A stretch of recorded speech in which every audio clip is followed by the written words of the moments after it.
ร้อยทองเส้นนี้เก็บเงิน3 ปีจึงได้ซื้อมาเก็บไว้เพื่อเป็นของมันผู้สาวฮอดวันสัญญา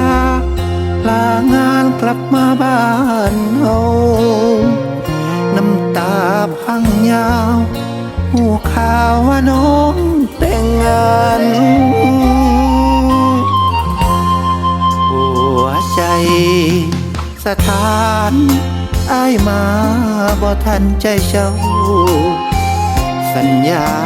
หักเฮาจบตอนน้องเข้าพาควัน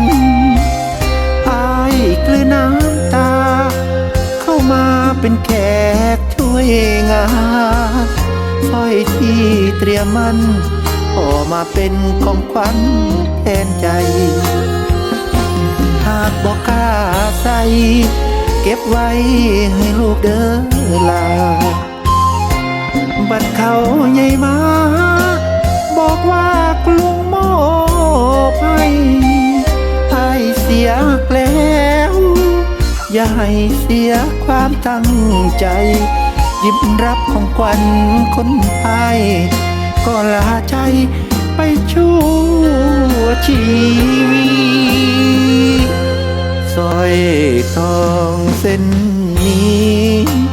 บ่มีสิทธิ์เป็นของมันมอบเป็นของขวัญช่วยงานแล้วอ้ายสิหนีกระเป๋า1 ใบกลับไปสู้งานอีกทีจากบ้านวันนี้อ้ายบ่มีน้องยืนส่งทาง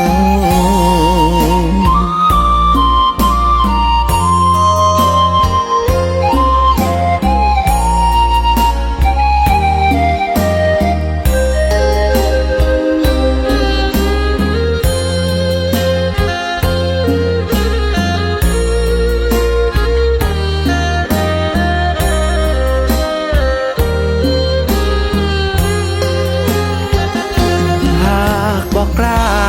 ใส่เก็บไว้ให้ลูกเด้อลา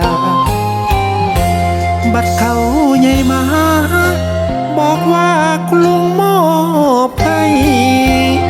อ้ายเสียแล้วอย่าให้เสียความตั้งใจยิ้มรับของขวัญคนไทยก็ลาใจไปชั่วชีวิตสร้อยทองเส้นนี้บ่มีสิทธิ์เป็นของมันมอบเป็นของขวัญช่วยงานแล้วอ้ายสิหนี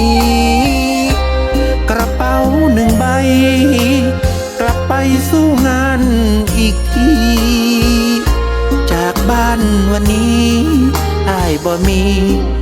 น้อง